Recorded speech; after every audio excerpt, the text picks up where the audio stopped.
Astaghfirullah. Bismillahirrahmanirrahim.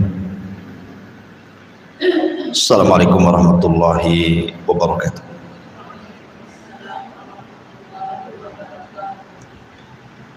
Alhamdulillah wassalatu wassalamu ala Rasulillah wa ala alihi wa sahbihi wa mawalah, wala haula wala quwata illa billahi wa ba'd. Alhamdulillah, di pagi menjelang siang ini kita bisa duduk kembali di Masjidul Hidayah dan kita masih membahas tafsir dari surah-surah pendek dalam juz amma, dan kita masuk pada hari ini pada surat yang ataupun surah Al-Insyiqaq.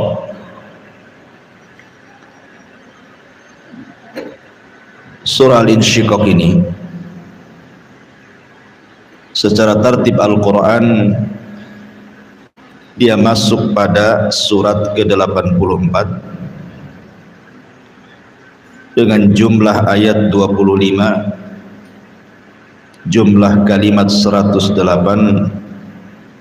jumlah huruf 436,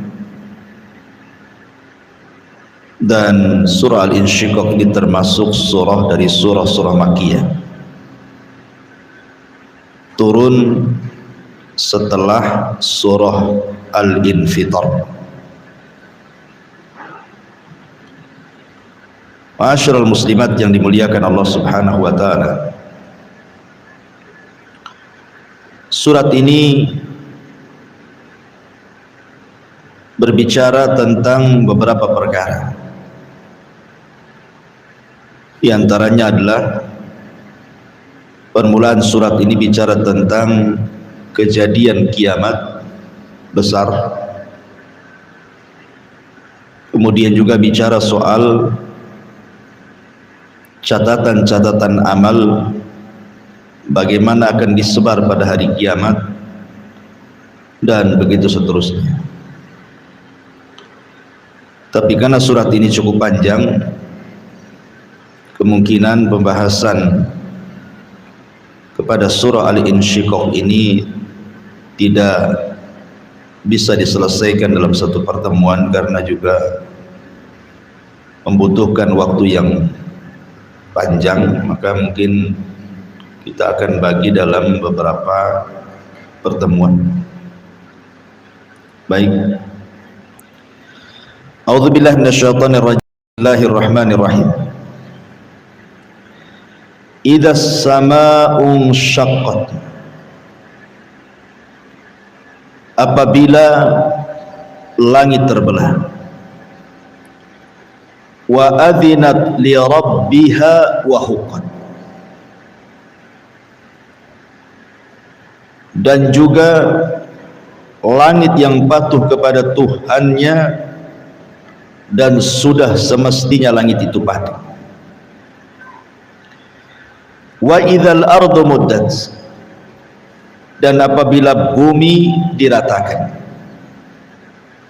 Wa alqat ma fiha wa takhallat, dan memuntahkan apa yang ada di dalamnya sehingga menjadi kosong. Wa adzinat li rabbiha wa huqqat, dan bumi yang patuh kepada Tuhannya dan semestinya bumi itu patuh. Ya ayyuhal insanu innaka kadihun ila rabbika kadhan famulaki, wahai manusia, sesungguhnya kamu telah bekerja keras menuju Tuhanmu, maka kamu akan berjumpa dengannya. Fa amma man utiya kitabahu biyamini, maka adapun orang-orang yang catatannya diberikan dari sebelah kanannya, fasaufa yuhasabu hisaban yasira, maka dia akan diperiksa dengan pemeriksaan yang mudah. wa yanqalibu ila ahlihi masrura, dan dia akan kembali kepada keluarganya dengan bergembira. Wa amma man utiya kitabahu wara'a dhahri, adapun orang-orang yang catatannya diberikan di sebelah belakangnya, fasawfa yad'u thubura, maka dia akan berteriak, celaka aku. Wa yasla sa'ira, dan dia akan masuk ke dalam api yang menyala-nyala. Innahu kana fi ahlihi masrura, sungguh dia dahulu di dunia bergembira di kalangan keluarganya yang sama-sama kafir. Innahu dhanna alla yahud, sesungguhnya dia mengira bahwa dia tidak akan kembali kepada Tuhannya. Bala inna rabbahu kana bihi basira, tidak demikian, sesungguhnya Tuhannya selalu memperhatikannya.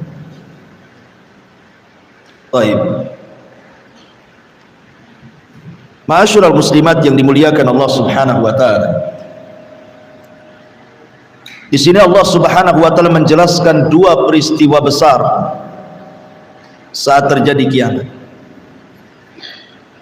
Pertama, peristiwa yang terjadi dengan langit, dan yang kedua, peristiwa yang terjadi dengan bumi.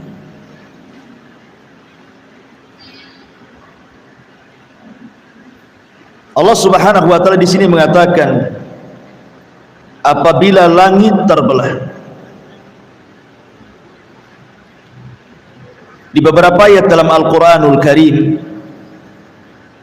dijelaskan tentang terbelahnya langit. Di antaranya disebutkan dalam surah Ar-Rahman ayat 37.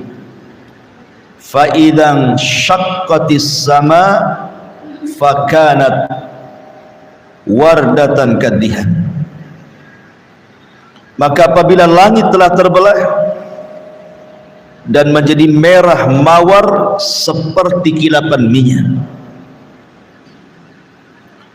Kemudian terulang dalam surah Al-Haqqah juga ayat 16, wan syaqqatis sama'u fahiya yauma idzin wahiyah, dan terbelahlah langit karena pada hari itu langit menjadi lemah.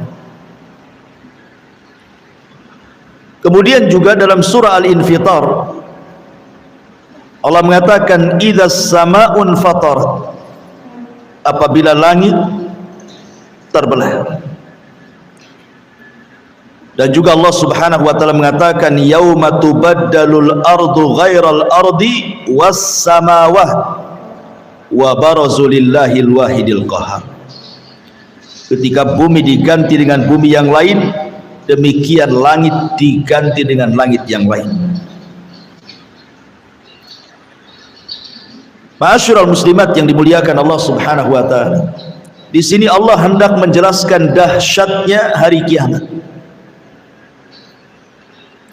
Tentu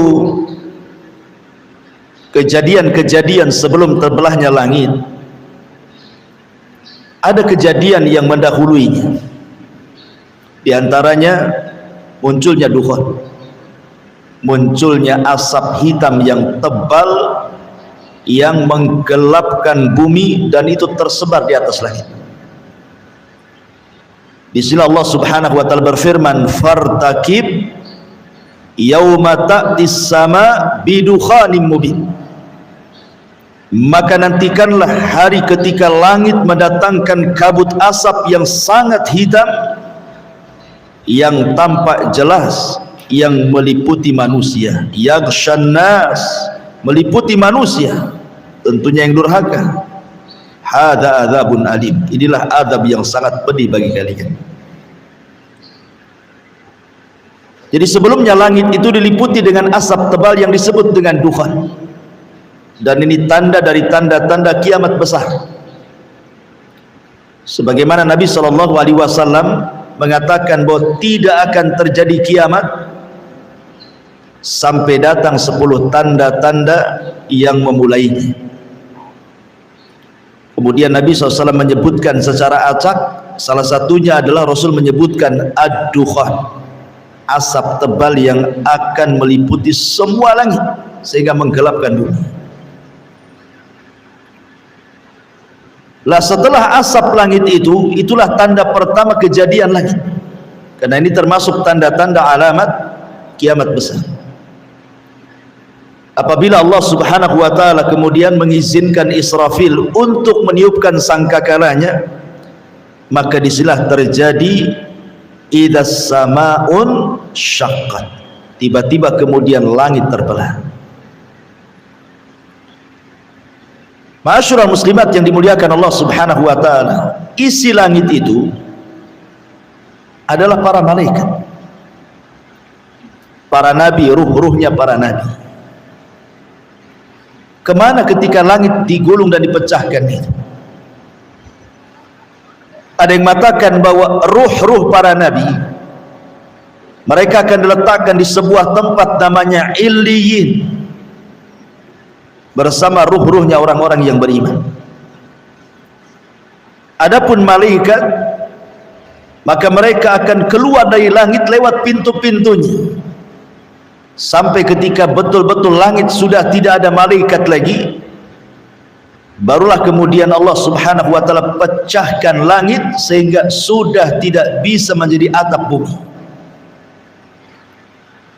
Sebagian ahli tafsir ketika memberikan catatan kepada ayat yauma tubaddalul ardu ghairal ardi was samawat, pada hari di mana Allah mengganti bumi dengan bumi yang lain serta Allah ganti langit dengan langit yang lain, yang dimaksud adalah langit akan dijadikan atap berbahan emas mengkilau. Ini sebagaimana pendapat Ali bin Abi Thalib radhiyallahu anhu. Ada juga langit saat itu akan menjadi sorga. Ini sebagaimana pendapat Ubay ibn Ka'ab. Tapi ada juga yang mengatakan bentuk langit diubah dengan peristiwa matahari digulung, kemudian bintang-bintang dijatuh-jatuhkan, atau kejadian semacamnya. Dan ini merupakan pendapat Abdullah ibn Abbas radhiyallahu anhu. Tapi ada juga yang mengatakan bentuk perubahannya adalah langit ini akan berubah-ubah. Terkadang menjadi seperti luluhan perak atau seperti kilapan minyak. Dan ini seperti pendapat Al-Imam Ibnu Abdil Al-Ambari rahimahullahu ta'ala. Dan ada juga yang mengatakan bentuk langit diubah, artinya langit itu akan dilipat sebagaimana orang melipat kertas, sebagaimana Allah mengatakan yauma natwis sama, pada hari kami lipat langit seperti melipat kertas. Ada juga yang mengatakan langit akan terbelah sehingga tidak bisa menjadi atap bumi lagi. Inilah yang disebut idas samaun syaqqat, langit terbelah dan tidak akan menjadi atap bagi bumi lagi. Langit yang kita lihat sekarang kan menjadi atap bagi kita, bagi atap orang-orang yang hidup di bumi. Sebagaimana Allah Subhanahu wa taala mengatakan, wa ja'ala lakumul arda firasya was sama banah, dan kami jadikan langit itu sebagai bangunan atap untuk kalian. Tapi nanti ketika langit itu pecah, maka sudah tidak jadi menjadi atap bagi bumi lagi, dan sudah tidak indah lagi. Kenapa? Karena langit juga sudah tidak ada berbintang lagi, bintang dijatuh-jatuhkan, kemudian matahari dan bulan disatukan, kemudian langit pun digulung oleh Allah Subhanahu wa ta'ala. Itulah makna idas samaun syaqqat, apabila langit terbelah. Mana yang lebih dahulu, kehancuran bumi atau kehancuran langit? Sebagian para ulama mengatakan bahwa kehancuran bumi lebih dahulu dibandingkan kehancuran langit. Sebagaimana penciptaan juga dimulai dari bumi kemudian langit, maka saat penghancuran juga sebagian ulama mengatakan bahwa bumi dihancurkan dulu kemudian baru langit dihancurkan. Ketika Allah Subhanahu wa taala berfirman dalam surah Al-Insyiqaq di sini, di mana Allah Subhanahu wa taala katakan dalam ayat selanjutnya, Allah mengatakan apabila langit dipecahkan, kemudian langit akan taat kepada perintah Allah Subhanahu wa taala, maka sama seperti langit dipecahkan, bumi pun sama. Jadi kurang lebih saja nasib bumi dengan langit itu juga sama-sama akan dipecahkan oleh Allah Subhanahu wa taala. Karena Allah mengatakan wa idzal ardu muddat, dan apabila bumi itu diratakan. Di dalam Al-Quran Allah mengatakan, kalau tidak salah dalam surah Al-Muzammil ya, alam naj'alil arda kifata, alam naj'alil arda kifata, bukankah kami jadikan bumi itu kifata. Begini bu kifata itu, ini tisu. Sekarang bumi yang kita pijak itu seperti tisu nih. Saya lipat seperti ini, kemudian seperti ini, kemudian seperti ini, seperti ini. Ini namanya kifata ya. Jadi bumi yang sekarang ini bentuknya kifata, dilipat oleh Allah Subhanahu wa taala. Tapi nanti pada hari kiamat wa idzal ardu muddat, apabila bumi membuka lipatannya kemudian dihamparkan, nanti pada hari kiamat bumi akan dibuka lipatannya sehingga posisinya akan menjadi lebih lebar dan lebih panjang seperti ini ya. Jadi bumi yang kecil nanti pada hari kiamat akan terbentang seperti ini, lebar sekali, panjang sekali. Itulah makna wa idzal ardu muddat. Setelah Allah mengatakan alam naj'alil arda kifata, bukankah kami telah jadikan bumi itu dilipat. Tetapi nanti pada hari kiamat wa idzal ardu muddat, ketika bumi kemudian dihamparkan dari lipatannya. Kenapa seperti itu? Karena nanti pada hari kiamat manusia yang pertama kali hidup, Adam alaihi salatu wassalam, dan yang terakhir mati, akan dibangkitkan, sehingga butuh tempat yang luas untuk mengumpulkan manusia sebanyak itu. Lalu bagaimana nasib bumi ketika dihamparkan itu? Bagaimana bisa terhampar seperti itu? Bukankah sebagian ulama mengatakan sekarang bentuk bumi itu adalah lonjong seperti telur, ada yang mengatakan bulat seperti bola mukawwar. Tapi nanti pada hari kiamat sudah tidak bulat ataupun lonjong lagi, tetapi menjadi terhampar. Wa idzal ardu muddat. Karena sebelum bumi dihancurkan itu dan diratakan, yang pertama kali dicabut apanya? Pasaknya. Ketika Allah Subhanahu wa taala ditanya dalam Al-Qur'anul Karim, yas'alunaka 'anil jibal, mereka bertanya-tanya kepadamu wahai Muhammad tentang nasib gunung. Qul, katakan ya Muhammad, kata Allah, bagaimana nasib gunung? Yansifuha rabbi nasfa, maka semua gunung yang ada di bumi akan dicabut satu persatu, kemudian diangkat ke langit dan tidak berbeban lagi. Sekarang gunung itu bebannya sangat berat karena isinya batu. Tapi nanti pada hari kiamat ketika dicabut kemudian diterbangkan ke langit dan ditubrukkan satu gunung dengan yang lainnya, maka Allah Subhanahu wa taala mengibaratkan kapas yang berhamburan di terjang angin. Sudah enggak ada lagi berbeban lagi, enggak ada lagi berat. Sehingga kemudian ketika hanya tinggal abunya saja di langit, kemudian memenuhi bumi. Ketika itulah bumi idza zulzilatil ardu zilzalah, terjadi gempa, karena pasaknya sudah tidak ada. Yang terjadi adalah gempa. Gempa yang kita rasakan di negeri kita ini, di beberapa daerah, itu hanya tanda-tanda kecil dari tanda-tanda kiamat. Karena peristiwanya hanya di sebagian daerah, tapi tidak terjadi di daerah yang lain. Hanya terjadi di Jawa Barat saja, atau di Jogja dulu, atau di Aceh sebelum tsunami dan begitu seterusnya. Ya. Ini adalah tanda-tanda kiamat kecil. Dan itu disebutkan dalam sebuah hadis. Nabi SAW mengatakan, la taqumus sa'ah, tidak mungkin tegak hari kiamat sampai dicabutnya ilmu.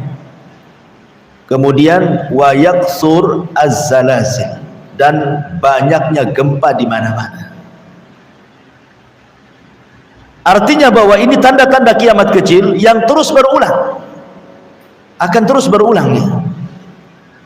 Makanya sering saya katakan bahwa peristiwa gempa, peristiwa tsunami jangan dipahami hanya sekedar peristiwa alam saja, tetapi Allah Subhanahu wa ta'ala mendatangkan peristiwa-peristiwa seperti itu liyukhawwifu ibadah, sebenarnya untuk menakut-nakuti hambanya. Jadi kalau ada gempa, tsunami, banjir, angin puting beliung dan yang semacamnya, itu sinyal dari Allah. Allah sedang menakut-nakuti hambanya sebenarnya. Apakah hamba yang ditakut-takuti itu takut dan kembali, ataukah hamba yang ditakut-takuti tidak takut dan tidak kembali, sehingga Allah kemudian akan mengirimkan azab yang jauh lebih dahsyat dibandingkan yang pertama ya. Tapi nanti pada hari kiamat Allah Subhanahu wa ta'ala mengatakan, idza zulzilatil ardu zilzalaha, zilzalnya diidhofahkan kepada bumi. Allah tidak mengatakan idza zulzilatil ardu zilzalan, tidak, tetapi zilzalaha. Hadis ini kata ganti kembali kepada bumi. Artinya yang gempa itu bukan satu daerah, tapi satu bumi, gitu maksudnya. Sehingga tidak ada tempat untuk menyelamatkan diri. Kalau sekarang di sana ada gempa, kita bisa ke daerah yang lain yang tidak gempa. Tapi ada pada hari kiamat itu kan semua gempa masalahnya. Mau lari kemana kan begitu? Orang tidak bisa lari. Yauma yafirul mar'u min akhi wa ummihi wa abi wa sahibatihi wa bani likulli imri'in minhum yauma idzin sya'nun yughni. Orang lari dari saudaranya, lari dari ibu bapaknya, lari dari pasangan dan anaknya. Semua masing-masing sibuk menyelamatkan dirinya, kata Allah. Karena memang tidak ada tempat kembali, tempat menyelamatkan tidak ada pada hari kiamat itu. Belum lagi kemudian Allah Subhanahu wa ta'ala mengatakan, wa alqat ma fiha wa takhallat, dan kami keluarkan beban-beban isi bumi itu. Di mana orang-orang yang tidak tahu apa isi perut bumi itu nanti pada kiamat akan tahu tuh isinya. Orang yang tidak pernah melihat emas, memakai emas, nanti pada hari kiamat akan tampak tuh emas-emas yang keluar dari perut bumi, emasnya, peraknya, jamrudnya, dan yang selama ini dikorek oleh manusia, kemudian dicari-cari, kemudian diambil dan dijualnya, nanti pada hari kiamat keluar sendiri tuh. Itulah makna wa alqat ma fiha wa takhallat. Makanya ketika Nabi SAW bercerita tentang Dajjal, apa kata Dajjal? Wahai bumi, ukhruji kunuzak, wahai bumi, keluarkan pembendaharaan dari perutmu. Maka dari bumi terbelah keluarlah emasnya, peraknya, jamrudnya, apapun yang dikehendaki manusia. Dajjal kabulkan dengan izin Allah Subhanahu wa ta'ala untuk memfitnah manusia. Tapi nanti pada hari kiamat, ketika manusia melihat emas perak yang keluar dari perut bumi, mereka hanya bisa memandang tapi tidak mau mengambilnya. Untuk apa mau diambil? Toh itu hari terakhir kehidupan alam semesta, nggak ada gunanya ya. Kalau sekarang iyalah nengok emas, pengen beli, pengen punya gitu ya.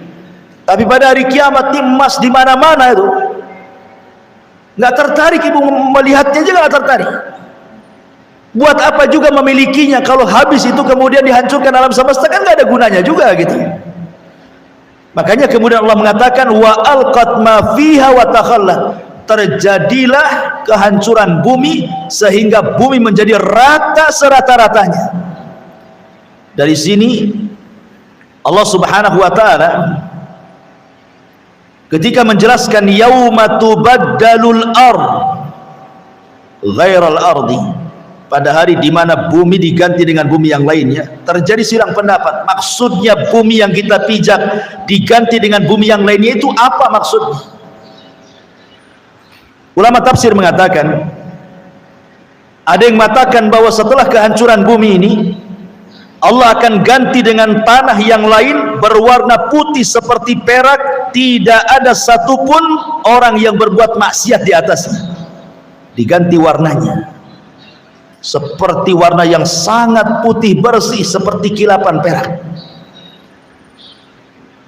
karena tidak ada orang yang berbuat maksiat satupun di permukaan. Ini pendapat Abdullah ibn Abbas dan yang lainnya. Ada juga yang mengatakan bahwa bumi itu akan diganti dengan bumi yang lain, maksudnya bumi akan dijadikan neraka. Dan ini adalah pendapat Ubay ibn Ka'ab. Ada juga yang mengatakan bumi ini akan diganti dengan bumi dari bahan perak. Dan ini adalah pendapat Anas ibn Malik radhiyallahu anhu. Ada juga yang mengatakan bumi ini akan diganti dengan roti, makanan, roti putih. Lalu kaum mukminin akan memakan bagian yang bawah kakinya, dan ini merupakan pendapat Abu Hurairah radhiyallahu anhu. Ada juga yang mengatakan bahwa roti itu akan dimakan kaum muslimin sampai hisab mereka selesai. Jadi ketika orang-orang kafir tidak diberikan makan, pada waktu berkumpul di padang mahsyar, maka kaum muslimin diberikan makanan dengan memakan bumi yang dipijaknya itu sampai selesai hisab. Ada juga yang berpendapat seperti itu. Tetapi pendapat yang al-adhar yang lebih mendekati kebenaran, wallahu a'lam, artinya bumi diganti itu diganti bentuknya. Yang tadinya bulat menjadi terhampar, yang tadinya terlipat dibuka lipatannya, dan warnanya sangat putih bersih karena tidak ada orang yang berbuat dosa di situ. Disitulah manusia akan dibangkitkan, dan disitulah terjadi pengumpulan manusia yang disebut dengan al-ba'ts wan nusyur, kebangkitan, dan manusia akan dikumpulkan di situ. Lah setelah kemudian Allah hancurkan bumi, barulah kemudian Allah hancurkan langit. Allah letakkan langit itu, kemudian Allah jatuhkan bintangnya. Wa idzan nujumun tasharat, satu galaksi dengan yang lainnya dihancur-hancurkan, ditabrak-tabrakan. Apa yang terjadi? Hancur, berantakan, gak jelas. Baru kemudian Allah gulung langit itu. Yang tidak dijatuhkan itu cuma dua. Apa itu? Matahari dan bulan. Tetapi Allah akan gabungkan matahari dan bulan itu, sebagaimana Allah mengatakan wa jumi'asy syamsu wal qamar. Pada hari ketika kami gabungkan matahari dan bulan, dan kelak matahari dan bulan yang digabungkan itu akan diletakkan 1 mil di atas kepala manusia di padang mahsyar, gitu ya. Idza sabaun syaqqat, apabila langit dibelah. Wa adinat li rabbiha wa huqqat, dan apabila langit patuh kepada Tuhannya, dan sudah semestinya langit itu patuh. Subhanallah. Allah subhanahu wa ta'ala mengatakan, a antum asyaddu khalqan amis sama' banaha, kata Allah. Apakah penciptaan engkau wahai anak Adam lebih hebat, lebih dahsyat dibandingkan penciptaan langit? Tentu penciptaan langit lebih hebat, lebih dahsyat dibandingkan penciptaan kita. Karena langit makhluk Allah yang jauh lebih besar dibandingkan kita, berlipat-lipat yang tidak tahu berapa hingganya. Jangankan kita, bumi saja apabila dibandingkan langit ibarat cincin dilempar ke padang pasir, kan? Padang pasir itulah langitnya, cincin itu buminya.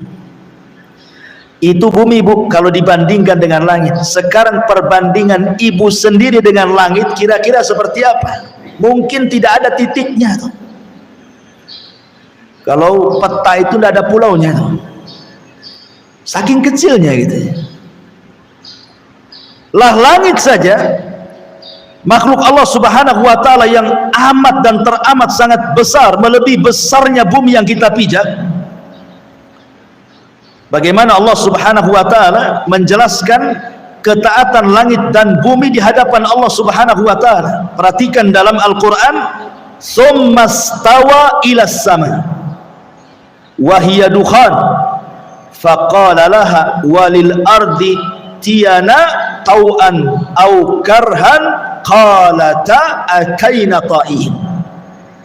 Kemudian dia menuju ke langit dan langit itu masih berupa asap. Lalu Allah Subhanahu wa taala berfirman kepada langit dan bumi, "Datanglah kalian berdua menurut perintahku, suka atau tidak suka." Maka langit dan bumi mengatakan, "Kami datang kepadamu ya Rabb dengan penuh kepatuhan." Kalau langit saja makhluk yang sangat besar, bumi makhluk yang sangat besar yang di dalamnya ada lautan dan gunung dan yang lainnya, apabila Allah memerintahkan kepada kedua makhluk ini, dua-duanya taat. Kata Allah, "Pecahlah kau langit, langit akan pecah. Gempalah kau bumi, bumi akan gempa." Kalau langit dan bumi saja patuh dengan perintah Allah Subhanahu wa taala, bahkan alam semesta patuh kepada Allah Subhanahu wa taala, rupanya ada makhluk yang ketika diperintahkan tidak pernah patuh dengan Allah. Siapa dia? Manusia dan jin. Manusia dan jin apabila diperintahkan Allah Subhanahu wa taala, sebagian mereka tidak patuh. Padahal penciptaan manusia tidak lebih hebat dibandingkan penciptaan langit. Harusnya ketika Allah memerintahkan manusia itu harus lebih patuh dibandingkan langit dan bumi kan? Tapi lihat bagaimana degilnya manusia. Diperintahkan oleh Allah Azza wa Jalla untuk mengucapkan kalimat la ilaha illallah, malah mengkufurinya. Diperintahkan oleh Allah untuk membaca Al-Quran, malah ditutupnya Al-Quran itu. Diperintahkan oleh Allah untuk sholat, malah tidak mau melangkahkan kakinya untuk melaksanakan sholat, dan begitu seterusnya. Antum asyaddu khalqan amis sama banaha, kata Allah. Apakah penciptaan kamu lebih hebat dibandingkan langit, kata Allah, sehingga tidak patuh? Jangan seperti itu. Makanya di sini Allah mengatakan, idas sama'un syaqqat wa adzinat li rabbiha wa huqqat. Lihat makhluk sebesar langit taat dengan Allah Subhanahu wa taala. Suruh hancur-hancur, suruh belah-belah. Begitu juga bumi. Wa huqqat wa idzal ardu muddat wa alqat ma fiha wa takhallat wa adzinat li rabbiha wa huqqat. Bumi pun luar biasa taatnya dengan Allah, dan sudah selayaknya bumi taat dengan Allah Subhanahu wa taala. Di zaman Nabi Musa alaihi salatu wassalam, datang Qarun hendak memfitnah Nabi Musa dengan membayar seorang pelacur dan mengatakan, "Wahai wanita pelacur, saya akan berikan keinginanmu, sebut saja upahmu berapa, tapi syaratnya katakan engkau sudah berzina dengan Musa di depan manusia." Akhirnya kemudian Qarun mengumpulkan manusia, membuat makar kepada Nabi Musa. Ketika manusia Bani Israil sudah kumpul tuh, Musa hadir di situ, Qarun hadir di situ, wanita pelacur juga hadir di situ. Kemudian Qarun mengisyaratkan kepada wanita itu untuk bicara bahwa dia sudah berzina dengan Nabi Musa. Bagaimana Qarun hendak mempermalukan Nabi Musa, membunuh karakternya di hadapan Bani Israel. Masa seorang nabi berzinah dengan wanita pelacur, kan gitu? Mana marwahnya? Tapi wanita pelacur ini tidak tega untuk mengatakan seperti itu. Terkadang dia menatap wajahnya Nabi Musa, terkadang dia menatap wajahnya Qarun. Tiba-tiba dia berteriak, "Sesungguhnya Qarun sudah memerintahkan aku dan membayar aku untuk mengatakan aku berzina dengan Nabi Musa," katanya. Marah Qarun. Tidak sesuai dengan rencananya. Rupanya wanita ini tidak mau menyakiti nabinya. malah mengatakan sebaliknya. Qarun memerintahkan aku untuk mengatakan aku berzina dengan Nabi Musa, padahal aku tidak berzina dengan dia. Maka Musa emosilah. Maka Musa kemudian berdoa kepada Allah, ya Rabb, ya Rabb. Maka Allah mengatakan, ya Musa, perintahkan saja bumi itu, perintahkan bumi yang di bawah kakimu itu, maka dia akan taat kepadamu sesuai dengan perintahku. Maka Musa mengatakan, ya ardh bli'i, wahai bumi, telanlah Qarun dan seluruh kekayaannya. Tiba-tiba bumi terbelah dan Qarun pun masuk di situ, kekayaannya masuk di situ, dan Allah katakan fa khasafna bihi wa bidarihil ardh, kami tenggelamkan Qarun dan seluruh kekayaannya ke perut bumi. Ya, bumi taat dengan perintah Allah. Kata Allah, ya Musa, perintahkan saja bumi itu, maka dia akan taat kepadamu karena aku yang perintahkan. Artinya bahwa bumi yang besar ini gitu ya, yang ada gunung di dalamnya, makhluk yang luar biasa di hadapan Allah, tetap taat dengan perintah Allah. Lah kita yang ada di atas buminya, kenapa tidak taat dengan perintah? Bumi yang kita pijak aja taat. Inilah yang kemudian menjadikan manusia itu zaluman jahulan. Sudah zalim, jahil lagi. Harusnya dia lebih taat dibandingkan bumi yang dipijaknya. Ini juga faedah dari kalimat wa adzinat li rabbiha wa huqqat. Dan bumi taat, dan sudah selayaknya bumi taat dengan perintah Allah Subhanahu wa taala. Ma'asyiral muslimat yang dimuliakan Allah Subhanahu wa taala. Inilah kondisi langit dan bumi pada hari kiamat. Kemudian Allah Subhanahu wa taala mengatakan ayat selanjutnya, wa adinat li rabbiha wa huqqat ya ayyuhal insanu innaka kadihun ila rabbika kadhan famulaki. Wahai manusia, sesungguhnya kamu telah bekerja keras menuju Tuhanmu, maka kamu akan menemui Tuhan. Dunia ini bukan tempat istirahat. Dunia ini tempat bekerja, tempat beramal. Sebagaimana perkataan Ali radhiyallahu an, al-yaum yaumul amal wa ghadan yaumul hisab. Hari ini, kata Ali, adalah hari kita saatnya beramal soleh, karena besok pada hari kiamat itulah hari kita akan dihisab di hadapan Allah. Makanya sering saya nasihati, Bu, ya, bagaimana Hasan Al-Basri rahimahullahu ta'ala menasihati kepada kita bahwa kita hidup ini cuma 3 hari. Kita hidup ini cuma 3 hari. Hari yang sudah berlalu, hari yang sedang kita lalui, dan hari esok hari. Adapun yang sudah kita lalui tidak mungkin kembali. Hari yang sudah berlalu kan tidak mungkin kembali. Dan hari esok belum tentu kita mendapatkannya. Bisa saja nanti malam kita mati. Berarti kesempatan beramal itu hari yang sedang kita lalui hari ini. Inilah kesempatan kita. Makanya Fudail ibn Iyad mengatakan, perbaiki hari yang sedang kau jalani, maka Allah akan ampuni dosamu yang sedang kau jalani dan yang telah kau lakukan sebelumnya. Tetapi kalau kehidupan yang kau jalani kau berbuat jahat dan juga berbuat maksiat, maka Allah akan azab waktu yang sedang kau jalani dan maksiat yang sudah kau lakukan sebelumnya. Maka di sini Allah mengatakan, ingatkan ya ayyuhal insan innaka kadih. Kita ini sedang lelah letih. Fa idza faragta fansab. Apabila kita sudah mengamalkan satu amalan dan sudah selesai, berpindahlah kepada amalan yang lain, gitu maksudnya. Ibu selesai sholat wajib, berpindah ke sholat sunnah. Oh, sudah tidak ada sholat sunnah, berpindah ke sedekah. Oh, berpindah ke zikir, ke tasbih, ke yang begitu seterusnya. Jadi jangan sampai kemudian menganggur setelah melakukan sholat wajib, sudah tidak ada aktivitas. Bukan begitu seorang mukmin itu. Fa idza faragta fansab. Kalau sudah selesai dalam sebuah urusan, berpindah ke urusan yang lain. Supaya apa?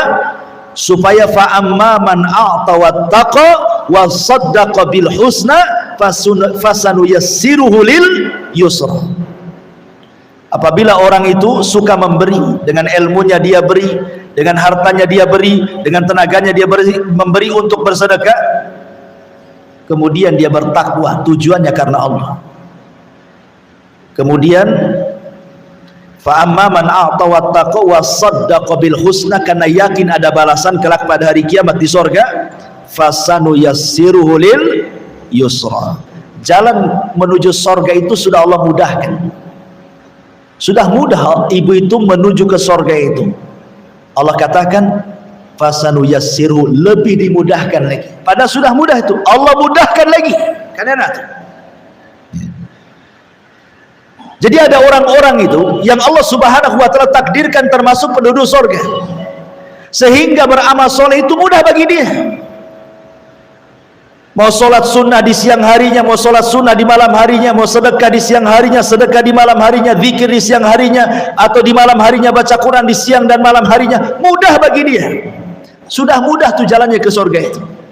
Allah mudahkan lagi sehingga dia ditutup dengan kemudahan menuju surga itu. Dari sini ketika para ulama menjelaskan bahwa manusia sudah ditakdirkan ajalnya, amalnya, kemudian rizkinya, kemudian celaka dan bahagianya, berarti manusia itu sudah ditakdirkan mana penduduk sorga, mana penduduk neraka. Allah sudah takdirkan. Ketika mengusap punggung Adam, keluar ruh.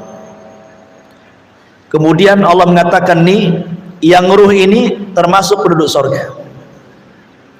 Kemudian Allah usap lagi, keluar ruh lagi. Kemudian kata Allah, yang ini penduduk neraka.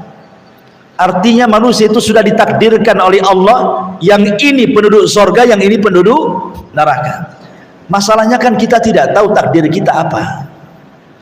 Ibu kan tidak tahu dan belum pernah membaca takdir kita seperti apa, dan tidak akan mampu untuk melihat takdir kita seperti apa. Ketika para sahabat Nabi SAW bertanya, Rasul, kalau memang takdir saya masuk neraka, buat apa saya beramal? Sebagaimana kalau saya takdirnya masuk surga, tenang-tenang sajalah. Maka Rasul mengatakan, jangan seperti itu, karena kalian tidak tahu takdir kamu seperti apa.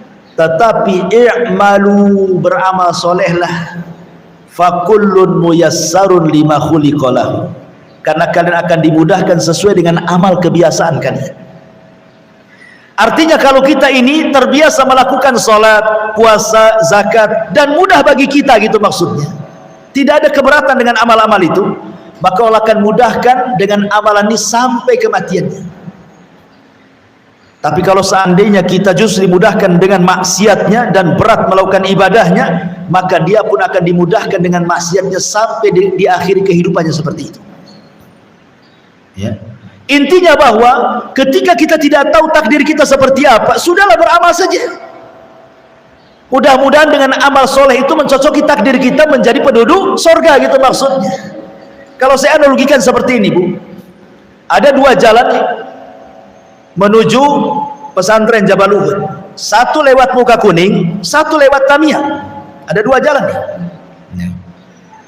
Yang lewat Tamiang ini banyak lubangnya, banyak belingnya, banyak pakunya, banyak jurangnya. Yang lewat Muka Kuning pula halus, mulus, tidak ada kendala. Di sini ada dua orang, yang satu berakal, yang satu tidak berakal.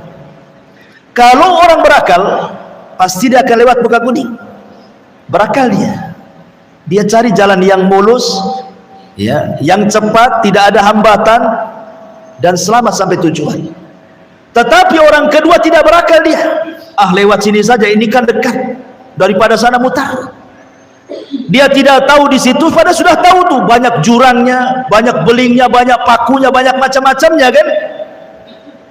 Bukannya sampai di Jabal Uhud yang ada masuk jurang pula di Tamiang gitu maksudnya. Itulah orang yang tidak berakal, dia memilih jalan yang sulit. Tapi orang yang berakal memilih jalan yang mudah. Allah sudah memberikan dua jalan nih. Wa hadainahun najdain. Kami berikan kalian dua jalan. Nih jalan ke sorga nih enak kalau udah sampai sorga. Nih jalan ke neraka nggak enak, dibakar kok di situ.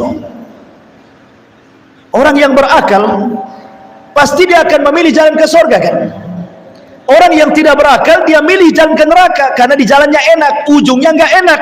Tapi sebaliknya jalan ke sorga, jalannya nggak enak, tapi ujungnya enak. Tapi orang berakal nggak apa-apa. Maksudnya begini Bu, kita tidak tahu takdir kita seperti apa, tapi kita berhusnudzon kepada Allah, kita berbaik sangka kepada Allah. Mudah-mudahan saya termasuk takdirnya penduduk sorga dan saya buktikan dengan amal soleh saya.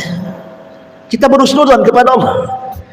Dengan apa? Buktikan dengan amal soleh, rajinkan sholatnya, puasa dan yang lain sebagainya. Karena dia berhusnudzon takdir dia masuk sorga. Tapi orang yang akalnya gila, dia nggak peduli.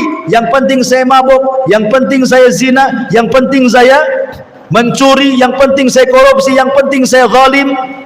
Kalau ujung-ujungnya takdir saya masuk neraka, buat apa saya sholat katanya? Itu orang gila tuh yang penting. Enggak seperti itu. Makanya Allah mengatakan di sini, ya ayyuhal insan innaka kadi. Kita ini semua lelah di dunia. Tetapi kelelahan itu akan merasa nikmat ketika apa? Ila rabbika kadhan famulaki. Ketika berjumpa dengan Allah. Ulama tafsir mengatakan kalimat kadhan famulakihi di sini ada hi, dhamir. Ya. Kata ganti, kembalinya kemana? Famulakihi,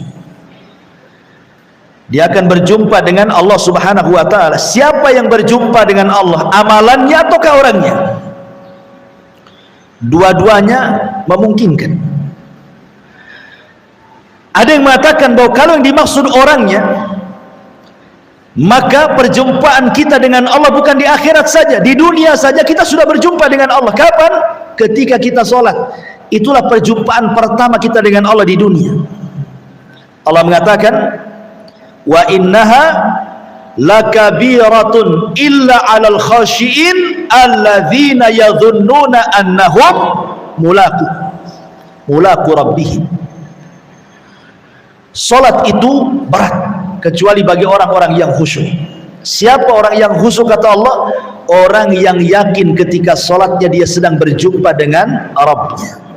Dari sini menunjukkan bahwa salat itu hakikatnya perjumpaan kita dengan Allah.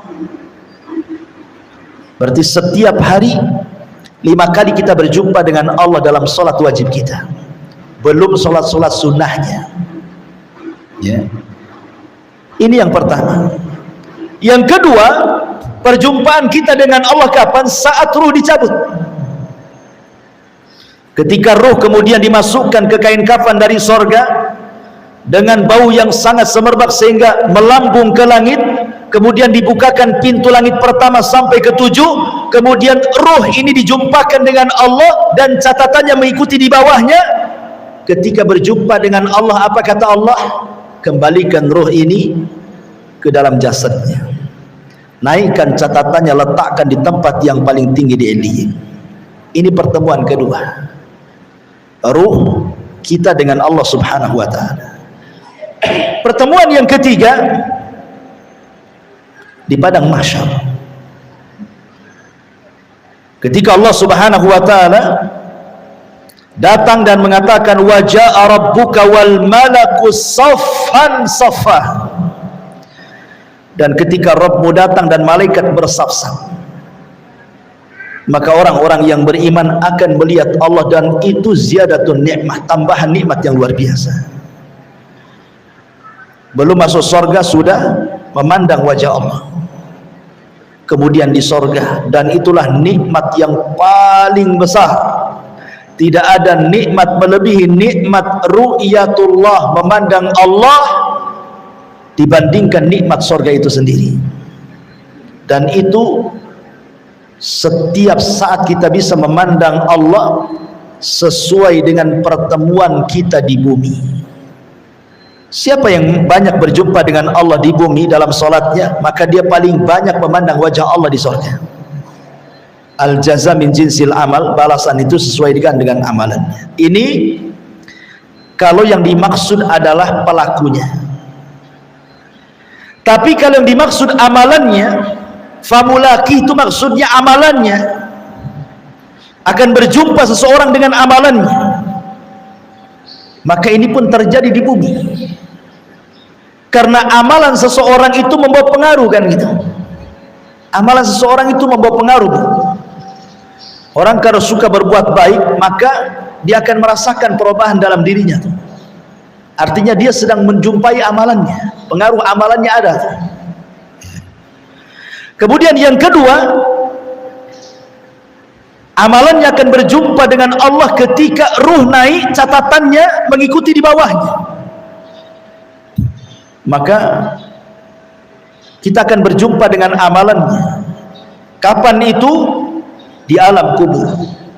Amalan itu akan menjelma menjadi manusia yang tampan dan cantik kalau perempuan, kemudian menemani kita sampai kiamat dibangkitkan. Ketika kiamat mau dibangkitkan, kita tanya, kamu ini siapa baik kali menemani aku dalam kubur ini?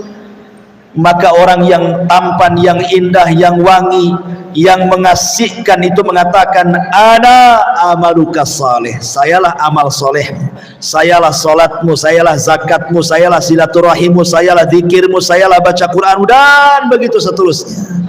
Dia akan mendapatkan amalannya di kuburannya. Kemudian kelak pada hari kiamat, ketika catatan-catatan amalnya kemudian disebar oleh Allah Azza wa Jalla, maka orang-orang yang beriman akan mendapatkan amalannya dengan cara mengambil dengan tangan kanannya. Dengan bangganya dia mengatakan, ha umuqra'u kitabiyah. Oh, lihat, baca catatanku, saking bangganya dia, karena sudah tahu dia termasuk penduduk surga. Maka dia minta baca catatan saya, katanya, saking bangganya. Dan tentu ketika orang masuk surga, betul-betul dia akan mendapatkan amalannya dengan ditentukannya derajat di mana kita ditinggalkan di surga itu. Itulah yang dimaksud, ya ayyuhal insan innaka kadihun ila rabbika kadhan famulaki. Fa amma man utiya kitabahu biyamini. Adapun orang-orang yang catatannya diberikan dari sebelah kanannya, fasaufa yuhasabu hisaban yasira, maka dia akan diperiksa dengan pemeriksaan yang mudah, wa yanqalibu ila ahlihi masrura, dan dia akan kembali kepada keluarganya yang sama-sama beriman seraya bergembira, masing-masing bergembira masuk ke dalam surga. Wa amma man utiya kitabahu wara'a dhahri, adapun orang-orang yang catatannya diberikan dari sebelah belakangnya, fasaufa yad'u thubura, dia pun akan berteriak, celaka aku, celaka aku. Wa yasla sa'ira, dia pun akan dimasukkan ke dalam neraka, apinya yang menyala-nyala. Hisab di akhirat itu ada dua, ada hisab yasir dan ada hisab asir. Ada hisabnya mudah dan ada hisabnya sulit. Tapi di sana juga ada orang-orang yang tidak akan mendapatkan hisab, sebagaimana 70.000 orang yang masuk surga tanpa hisab. Jadi ada orang-orang yang tanpa hisab masuk surga direct begitu, langsung tanpa azab lagi. Tetapi kan tidak banyak, kebanyakan mereka adalah umat yang dihisab. Lah, hisab ada dua macam, hisab mudah dan hisab sulit. Hisab mudah ini dalam bentuk pertanyaan tapi tidak berhajat kepada jawaban, hanya mengakui nikmat saja. Ya fulan, dulu aku sudah memberikan kau harta yang banyak. Kata si fulan, betul ya. Dulu aku sudah berikan kau pasangan yang baik-baik. Kata dia, betul wa ya Rabb. Dulu aku berikan kau anak yang soleh dan soleh. Kata dia, betul wa ya Rabb. Jawabannya betul, betul, betul, betul. Ya. Dia hanya mengiyahkan atas nikmat yang Allah anugerahkan ketika di dunia. Itu hisabnya mudah tuh, yang kayak gitu tuh. Dia hanya mengiyahkan apa yang dikatakan Allah kepadanya. Tapi di sana ada hisab yang sulit. Kapan itu? Ketika terjadi perdebatan antara dia dengan Allah. Sebagaimana hadis Nabi SAW, manukisha halak. Barang siapa yang terjadi perdebatan dengan Allah, hancur dia, masuk neraka dia. Ya. Ketika Allah Subhanahu wa taala mengatakan, bukankah dulu aku berikan nikmat, kenapa kau tidak begini? Oh enggak begitu. Dia bantah. Ya. Seperti Allah Subhanahu wa taala mengatakan kepada para orang-orang yang mati syahid, orang-orang yang ahli sedekah, orang-orang yang pakar Quran, diperlihatkan nikmatnya kepadanya tuh. Kemudian Allah katakan, betul itu nikmatmu? Iya. Untuk apa? Sedang apa kau itu? Oh, saya sedang jihad untukmu. Kata Allah, kadzabta, dusta kamu. Oh iya Rabb, itu untukmu. Kadzabta, dusta engkau. Terjadi perdebatan. Ini kalau terjadi perdebatan saat hisab, halak, hancur dia. Ini disebut hisaban asir. Hisabnya sulit. Ya. Maka kita berdoa untuk diberikan hisab yang mudah. Nah, di sini Allah Subhanahu wa taala menjelaskan di antara rangkaian hisab itu adalah mengambil catatan. Setelah Allah Subhanahu wa taala menerbangkan catatan-catatan itu, maka manusia terbagi menjadi 3 kelompok. Ada yang mengambil catatannya dengan tangan kanannya, ada yang mengambil catatan dengan tangan kirinya, ada yang mengambil catatan dengan tangan kiri di balik punggungnya, wara'a dhahri, di balik punggungnya. Ya, karena manusia di dunia juga ada 3 kelompok, ada mukmin, ada kafir, ada munafik. Tentu akan berlainan cara mengambil catatannya. Mukmin tangan kanan, kafir tangan kiri, munafik tangan kiri di balik punggungnya. Karena orang munafik lebih jahat dibandingkan kafir, makanya dipersulit cara mengambilnya. Sudah dengan tangan kirinya di balik punggungnya lagi. Karena tidak ada azab yang paling rendah melebihi azabnya orang munafik di neraka. Tentu munafik i'tiqad di sini, munafik keyakinan. Lah orang-orang yang beriman apabila memandang catatannya, umpamanya dia pandang catatannya, ketika dia membaca catatan kebaikan, langsung bercahaya wajahnya. Dia baca lagi catatan kebaikan yang lain, makin bercahaya, makin bercahaya, makin bercahaya. Yauma tabyaddu wujuh wa taswaddu wujuh, kata Allah. Pada hari itu ada wajah-wajah yang putih dan berseri-seri. Wajahnya memutih, dan dia pun berseri-seri saking bahagianya. Tetapi orang kafir dan orang munafik i'tiqad itu, apabila dia baca catatannya dan semua keburukannya makin menghitam, yauma tabyaddu wujuh wa taswaddu wujuh, kata Allah. Wa taswaddu wujuh, ada wajah-wajah yang hitam-hitam semuanya. Makin dibaca makin hitam, makin dibaca makin hitam. Ya, maksiat di dunia itu menghitamkan hati. Satu kali maksiat Allah letakkan 1 titik hitam di hati.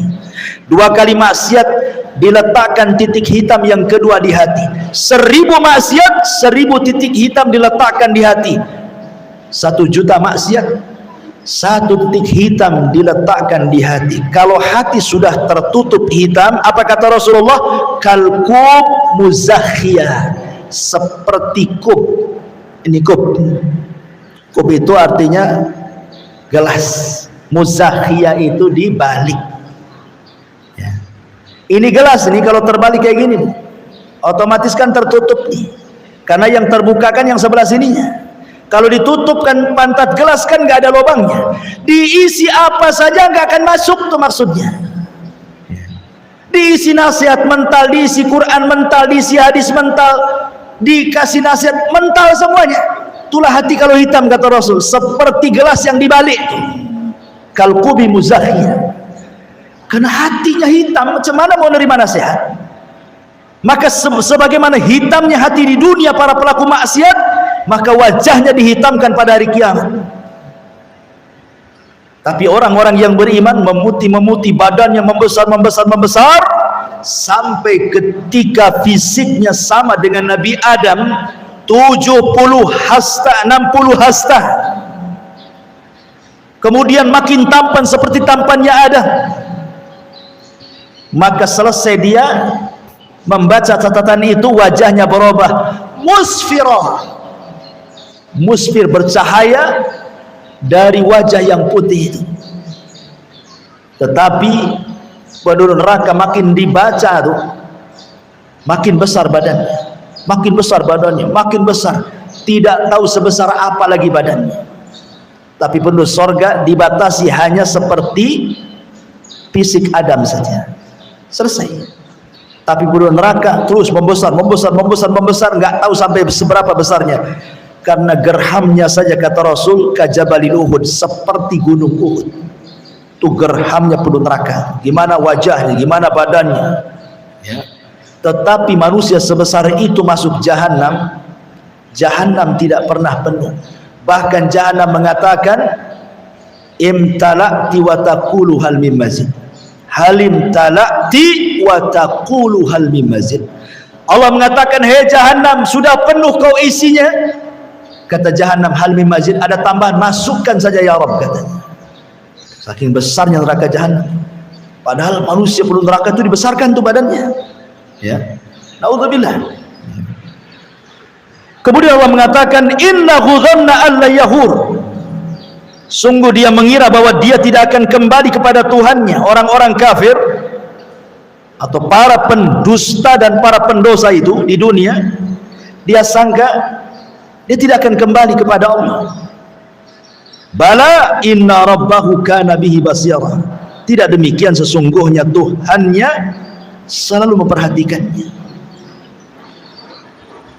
Jadi Allah ketika mengatakan innahu kana fi ahli masrur, orang yang ketika di dunia bersenang-senang dengan keluarganya, kerjanya hanya shopping saja, dunia saja, jalan ke sana kemari saja, tidak ada aktivitas ibadah untuk dia, karena dia pikir tidak akan ada hisab. Rupanya pada hari kiamat semua akan terbalik semuanya. Makanya Aisyah radhiyallahu anha ketika bertanya kepada Rasul soal hadis, man ahabba liqa Allah ahabballahu liqa'ah, wa man kariha liqa Allah karihallahu liqa'ah. Siapa yang cinta ingin berjumpa dengan Allah, Allah cinta berjumpa dengan dia. Siapa yang benci berjumpa dengan Allah, Allah pun benci berjumpa dengan dia. Apa maknanya? Dikatakan maknanya, orang yang ketika di dunia dia rela hidupnya tidak senang dengan keluarganya, hidupnya mungkin susah, fakir, miskin, tapi Allah takdirkan termasuk keluarga penduduk surga, maka dia saat detik-detik wafatnya ingin cepat meninggal dan ingin cepat berjumpa dengan Allah, karena tahu bahwa balasan dia bukan di dunia tapi di akhirat. Tapi orang-orang yang menghabiskan kekayaan di dunia, dia bangun rumah megah, tanah mewah, rekening banyak, jalan ke sana kemari, ketika dia mati benci berjumpa dengan Allah. Kenapa? Karena dia tidak bisa jalan-jalan lagi, tidak bisa lagi pelesiran ke sana kemari. Dia harus meninggalkan tanahnya, meninggalkan rumahnya, meninggalkan pekerjaannya, meninggalkan ATM-nya, meninggalkan semua kenikmatan dunianya. Bencilah dia berjumpa dengan Allah, makanya sulit kematiannya, ya. Dari sini Allah katakan, bala inna rabbahu kana bihi basira. Tidak demikian, sungguh Tuhannya selalu memperhatikan kita. Karena Allah memperhatikan kita, maka teruslah dalam perhatian Allah, beramal soleh, karena tidak ada amalan sekecil apapun kecuali ada balasannya. Wallahu a'lam bishawab. Ini penggalan ataupun separuh dulu dari surah Al-Insyiqaq ini, karena terlalu banyak juga dan materinya juga nanti sudah berbeda dengan materi surah Al-Insyiqaq ayat 1 sampai 15. Wallahu a'lam. Baik, sebelum saya tutup silakan.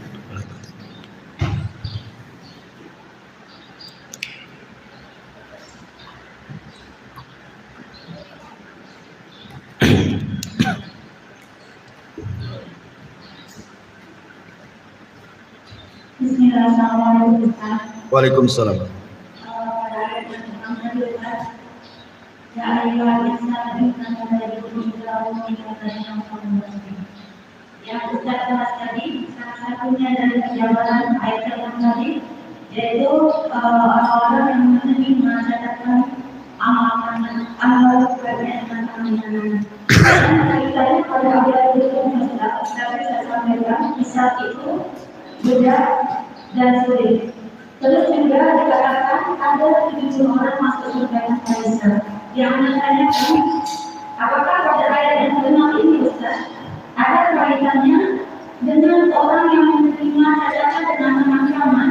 Berarti dia salah satu orang yang masuk surga tanpa hisab itu Ustaz. Alhamdulillah. Orang masuk surga tanpa hisab, mereka tidak terkena hisab. Sementara proses hisab itu ya mencakup timbangan, penyebaran catatan amal, itu masuk dalam kategori hisab. Ya. Jadi orang masuk surga tanpa hisab itu keluar dari kuburan direct masuk surga dia. Oh, nggak ada proses-proses. Orang masuk surga tanpa hisab ini keluar dari kuburan langsung masuk surga. Itu maksudnya yadkhulunal jannah bighairi hisab wala. Tapi kalau orang masih di padang mahsyar, masih ada proses hisab, proses ini, proses itu belum masuk surga tanpa hisab dan adab. Berarti dia masih dalam proses orang-orang yang masuk surga dengan hisab. Berarti yang menerima tangan itu belum. Iya. Iya, itu proses hisab, berarti masuk surga dengan hisab namanya ya. Terus Ustaz, kan dari 70 orang yang masuk surga dengan hisab, mereka akan membawa lagi sekian satu dengan berapa orang lagi yang masuk surga dengan 70.000 orang yang sama ya, dalam Musnad Imam Ahmad. Masuk urutan orang yang masuk surga tanpa hisab, dia langsung juga masuk surga. Ya, maksudnya setiap satu orang akan membawa sekian ribu lagi itu. Kalau tidak salah terdapat dalam Musnad Imam Ahmad. Ya tentu dengan sifat-sifat yang sama. Karena Rasul kan ketika menyebutkan 70.000 itu tidak menyebutkan orang secara nama, tetapi menyebutkan sifat. Alladzina la yastarqun wa la yaktawun wa la yatatayyarun wa ala rabbihim yatawakkalun, kan begitu. Orang yang tidak meminta ruqyah, orang yang tidak minta kai, orang yang tidak tatayyur, dan orang yang kuat tawakalnya kepada Allah. Artinya sempurna tauhidnya. Makanya masuk surga tanpa hisab dan adab, karena sempurna tauhidnya. Kalau orang bisa melakukan, kalau di zaman kita agak sulit melakukan 4 perkara ini, terutama yang terakhir itu paling sulit sekali. Tawakal. Paling sulit tawakal. Ya, ibu saja tawakalnya masih sama suami nggak kerja pusing, besok makan apa katanya. Dari 70 dan kami membuat 70 lagi.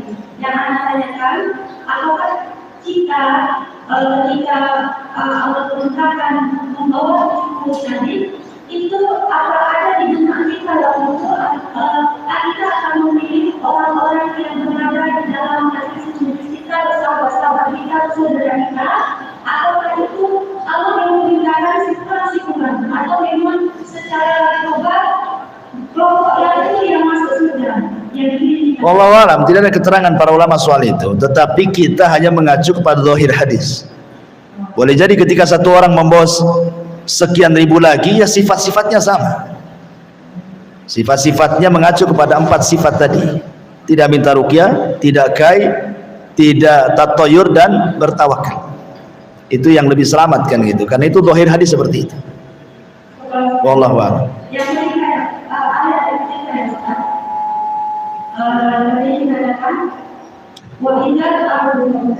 Tadi Ustaz jabarkan bumi itu dilipat-lipat seperti yang Ustaz perumpamakan tadi. Kemudian bumi itu dihamparkan. Itu ketika bumi dihamparkan, pada waktu itu kita sudah ada jalan benar. Nah, yang ditanyakan berarti pada masa bumi dihamparkan itu tidak ada lagi yang namanya semua cerita Allah itu tidak ada Ustaz.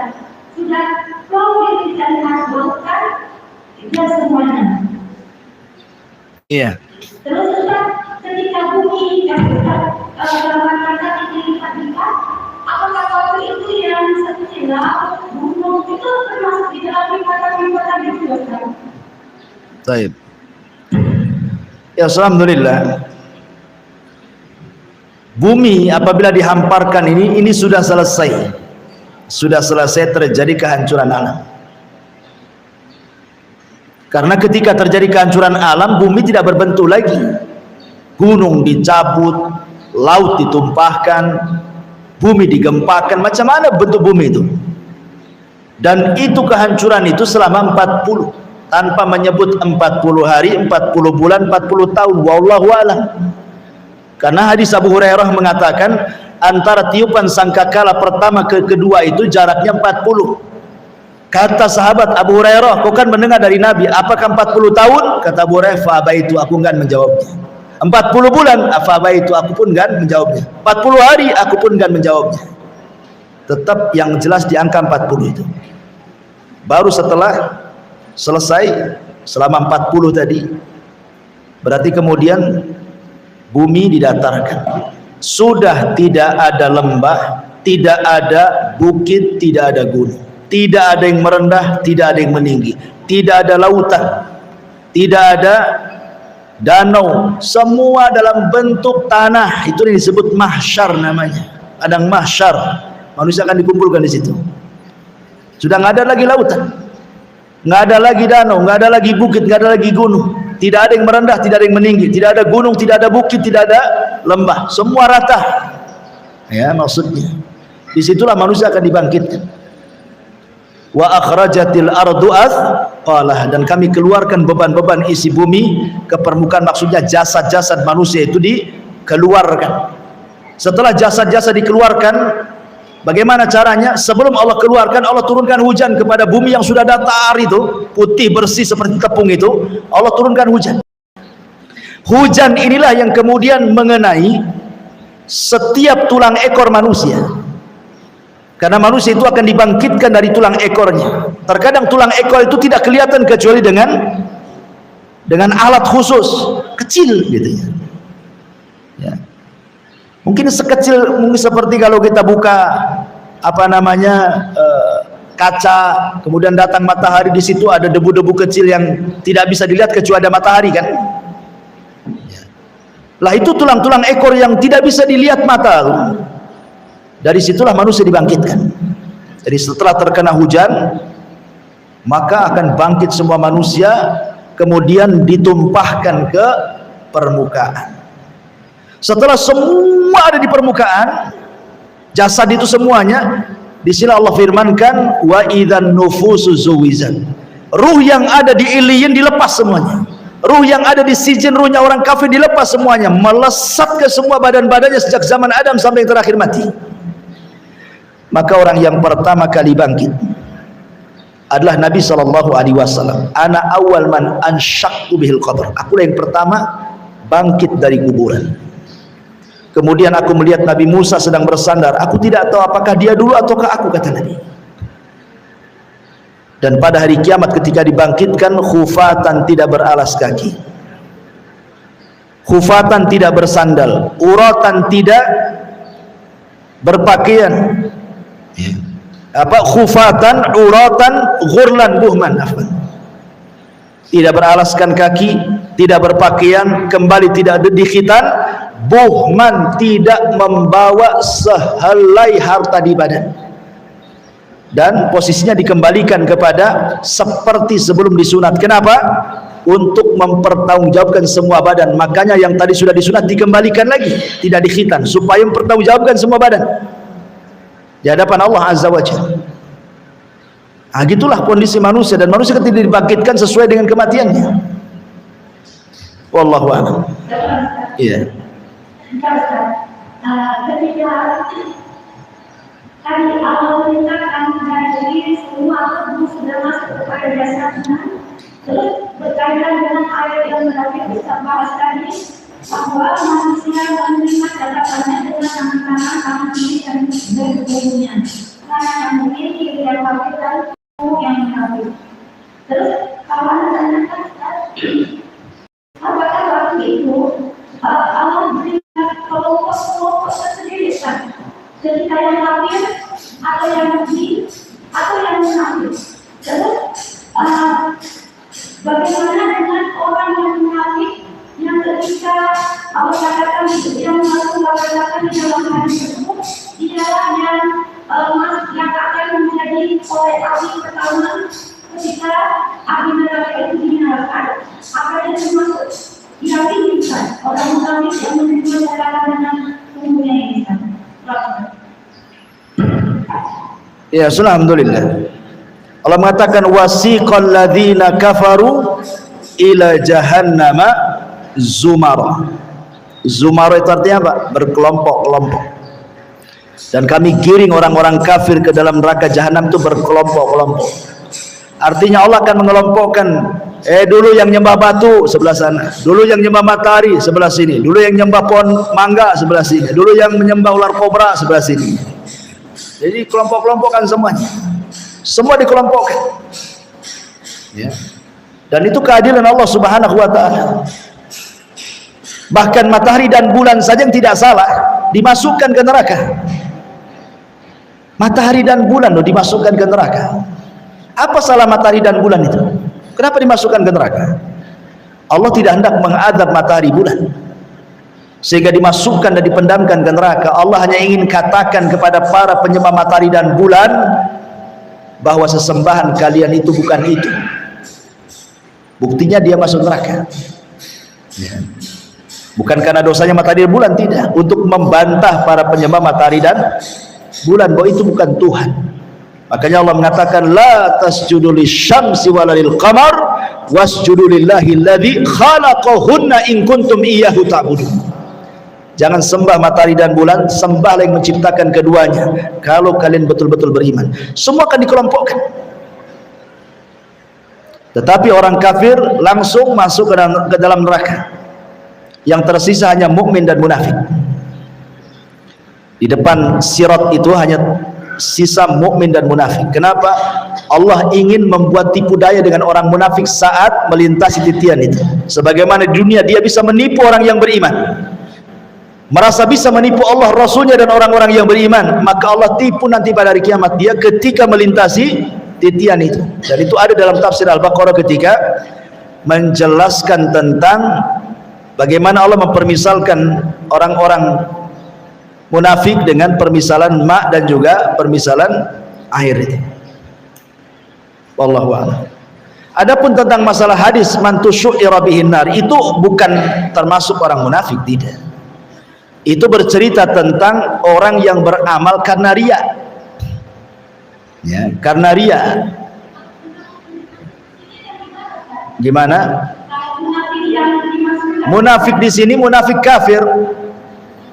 Munafik itu di bawahnya kafir. Makanya sebagian ulama ketika membuat tingkatan-tingkatan neraka, yang paling dalam itu nerakanya munafik. Karena dia double, sudah kafir munafik. Ya.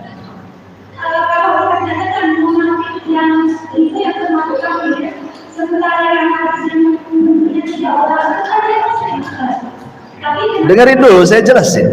Ya. Yang saya maksudkan munafik di sini, yang maksud neraka yang paling dalam itu maksudnya munafik i'tiqad. Makanya saya ulang-ulang, munafik i'tiqad, munafik keyakinan. Itu paling berat siksaannya, melebihi orang kafir. Kalau saya boleh tingkat-tingkatan menurut ulama, neraka yang paling bawah itu nerakanya munafik. Berdasarkan nas Quran, innal munafiqina fi darkil asfali minan nar. Orang munafik itu paling dasar, intip neraka yang paling dalam. Kenapa? Karena munafik itu hakikatnya kafir. Dia menggabungkan dua wajah, pertama kafir, yang kedua munafik. Sebenarnya dia kafir, cuma berpura-pura muslim, makanya munafik. Berarti double dosanya. Kalau orang kafir kan jelas kafir, kita tahu dia kafir. Kalau orang munafik itu tidak tahu kafir karena ngaku Islam, makanya hukumannya paling bawah. Baru kemudian di atasnya lagi, lain lagi. Di atasnya orang munafik, baru cerita orang murtad. Orang murtad di bahaya karena dia pernah Islam, murtad. Dia lebih bahaya dibandingkan kafir asli. Ya, lebih kafir asli, jelas kafir. Ini pernah Islam masalahnya, maka dia di bawahnya kafir asli lagi, orang murtad itu. Nauzubillah. Ya, wallahu a'lam. Waalaikumsalam. Boleh nggak jauh-jauh ya?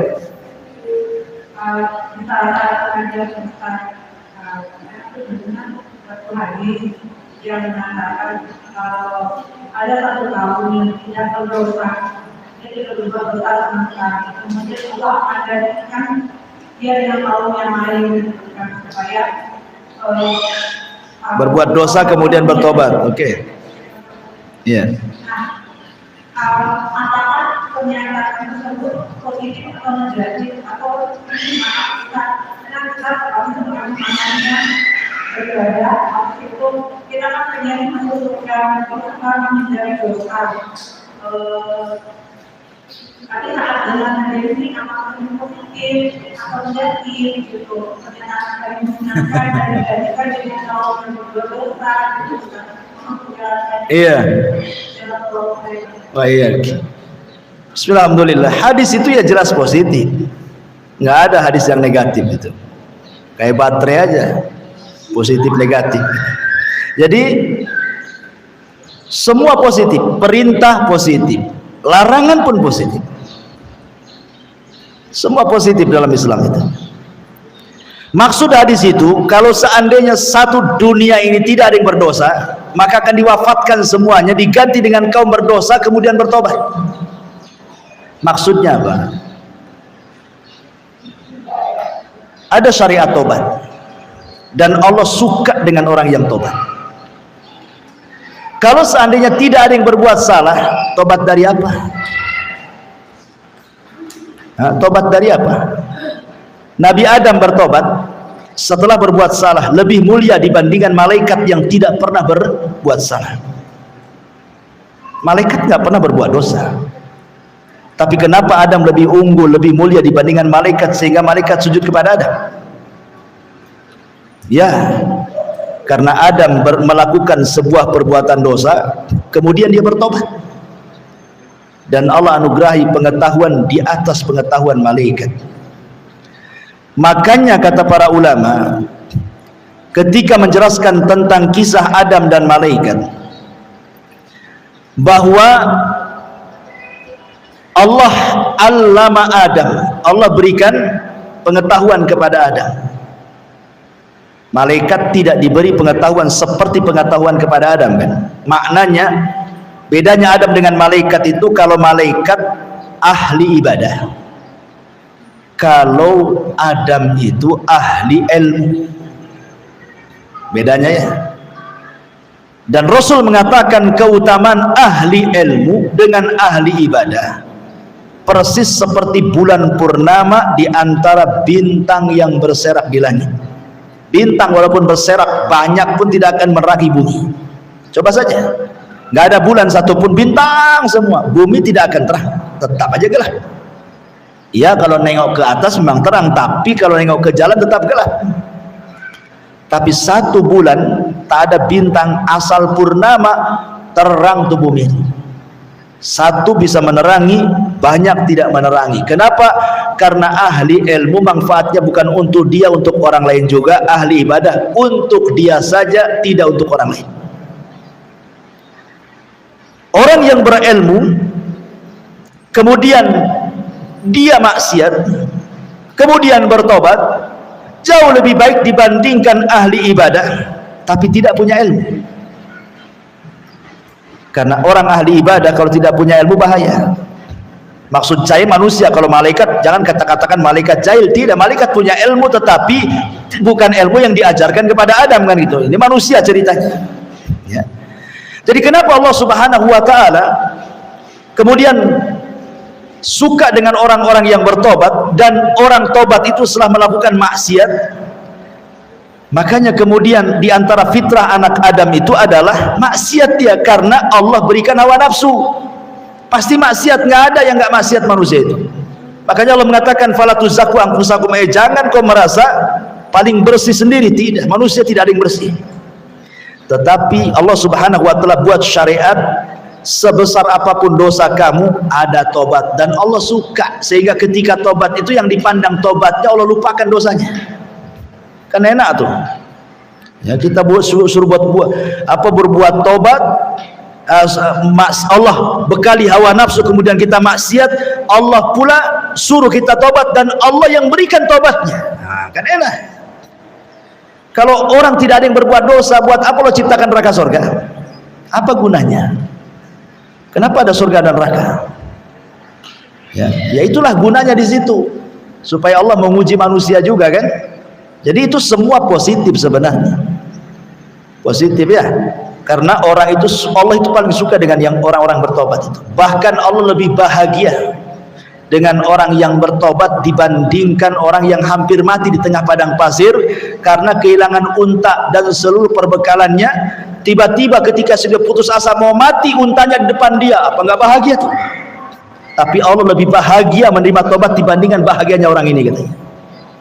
Ada cerita nih, ada orang berjalan di padang pasir, makanannya, minumannya, bekalnya semua ada di atas unta. Kemudian dia tidur, untanya hilang. Dicari berhari-hari nggak ketemu. Sementara padang pasir itu lautan pasir, mau kemana? Ketika sudah hampir mau mati, dia sudah nggak ada lagi harapan hidup. Tiba-tiba pas dia nengok, ini untanya di sini. Bahagia nggak tuh? Bahagia. Tapi Allah katakan Allah lebih bahagia dengan tobatnya seorang hamba dibandingkan bahagianya orang ini. Dalam hadis seperti itu. Ini aja sudah bahagia luar biasa, tapi Allah lebih bahagia lagi dengan orang yang bertobat. Dan tidak mungkin bertobat kecuali melakukan maksiat kan itu ya. Karena manusia itu pasti akan mengulangi dosanya, tidak dengan dosa yang sama, dengan dosa yang lainnya. Boleh jadi dia bertobat dari dosa yang sama, belum tentu dosa yang lain dia bisa menghindari. Karena dosa bagi anak Adam itu bukan sunnah, wajib. Bukan sunnah tapi wajib. Maksudnya wajib berbuat dosa manusia itu. Pandangan bisa memandang yang haram, telinga bisa mendengar yang haram, hidung bisa mencium yang haram, lisan bisa mengucapkan yang haram, kaki pula bisa melangkah yang haram. Itu semua pasti melakukannya. Tidak tangan ya kaki, tidak kaki ya mata, tidak mata ya telinga, kan begitu ya setiap hari. Oh oke, tidak semuanya, hati pula melakukannya, akal pula melakukannya ya. Jadi karena sebuah kewajiban dosa itu, makanya ada pintu tobat di situ. Dan Allah suka dengan orang yang bertobat. Jadi semua jadi positif kok. Wallahu a'lam. Ya. Kalau itu argumen kebab bumi itu karena sekarang apa itu bukan karena manusia yang sekali ini, manusia itu karena itu orang berbeda itu mengajukan juga anaknya sekarangnya bumi itu katanya ledaknya ledak itu bukan dengan maksiat. Itu bagaimana sebabnya itu yang kena gempa itu yang roboh rumahnya, bukan yang tidak sholat saja, yang sholat pun roboh gitu. Itu ya. Jawabannya gimana? Ya, Allah mengatakan dalam surah Al-Anfal, wattaqu fitnatal la tusibannal ladzina zalamu minkum khassa. Takutlah akan azab, akan fitnah. Kalau Allah timpakan, maka yang terkena bukan orang zalim saja, tapi orang baik pun terkena imbasnya. Kapan itu? Ketika al-amru bil ma'ruf dan nahyu anil munkar itu tiada di sebuah tempat. Ketika orang baiknya membiarkan kesyirikan, padahal dia tahu itu syirik. Ketika orang baiknya membiarkan penyelisihan sunnah, tahu itu menyelisih sunnah, diam saja dia. Ketika orang baiknya membiarkan perzinahan, membiarkan pelacuran, membiarkan homoseksual, LGBT dan yang semacamnya, mabuk-mabukan, narkoba dan semacam, dibiarkan saja, gua bahasanya. Yang penting saya nggak make, kau mau make terserah kau lah katanya. ketika al-amru bil ma'ruf wa nahyu anil munkar terhenti, disinilah kalau fitnah datang jangan salahkan kalau bukan orang zalim saja yang kena, kalian pun orang baik kena, karena tidak memerintahkan yang baik dan mencegah dari keburukan. Lihat ketika kita cerita tentang ashabus sabti, orang yang hidup di tepian laut dari kalangan Bani Israel. Ketika dilarang jangan cari ikan hari Sabtu, ada sebagian kecil yang kurang ajar dari Bani Israel ngambil ikan pada hari Sabtu. Sama orang-orang baiknya, jangan, nanti Allah akan azab kalian. Rupanya ada orang yang ketiga, rai orang yang menasihati, ngapain kau peduli dengan orang-orang yang melanggar dari Sabtu itu, biarkanlah mereka diazab, nggak usah cerewet katanya. Nih, ada 3 kelompok di sini. Satu yang mengambil ikan dari Sabtu, satu yang menasihati orang yang mengambil ikan di hari Sabtu, satu orang yang tak terima sama orang yang nasihati orang yang mengambil ikan di hari Sabtu. Kan begitu di masyarakat umumnya. Ada 3 rumah. Yang satu lagi mabok, lagi nyetel musik kencang-kencang. Kata tetangga sebelahnya, nggak boleh itu, haram musik, haram itu, mabok, nggak boleh. Pising yang sebelahnya, bukan ikut menegur, malah datang ke yang menegur. Nggak usah, biarkan saja. Nah, gitu ya. Mesti manusia itu terbagi 3 tuh di masyarakat. Ya. Akhirnya yang menegur itu tidak mau kumpul sama orang yang ngambil ikan dari Sabtu, dipagar sama dia, di benteng. Kau hidup sama dia saja, saya hidup di sini, di benteng. Jadi yang di balik benteng, yang orang-orang yang suka nasihati, mereka nggak mau satu kampung, di benteng kampungnya. Sehingga yang satu kampung dengan orang-orang yang hidup mengambil ikan di hari Sabtu adalah orang-orang yang menasihati orang yang menasihati tadi, hidup satu dengan mereka. Rupanya datang azab Allah. Ketika datang azab Allah, Allah kutuk mereka jadi kerah dan sebagian jadi babi. Orang yang mengambil ikan dari Sabtu jadi kerah, orang yang melarang kepada orang yang melarang mengambil ikan dari Sabtu jadi babi dia. Nah, kan? Makanya terjadinya musibah, biar kita orang baik tidak terkena, makanya harus ditegakkan al-amru bil ma'ruf wa nahyu 'anil munkar. Jangan diam dari kemungkaran, gitu maksudnya. Ya, supaya tidak terkena imbas kalau Allah menurunkan fitnahnya kepada manusia. Wallahu a'lam. Taib, sudah Bu? Ya, sudah jam 10.45. Subhanaka wa bihamdika asyhadu an la ilaha illa anta astaghfiruka wa atubu ilaik.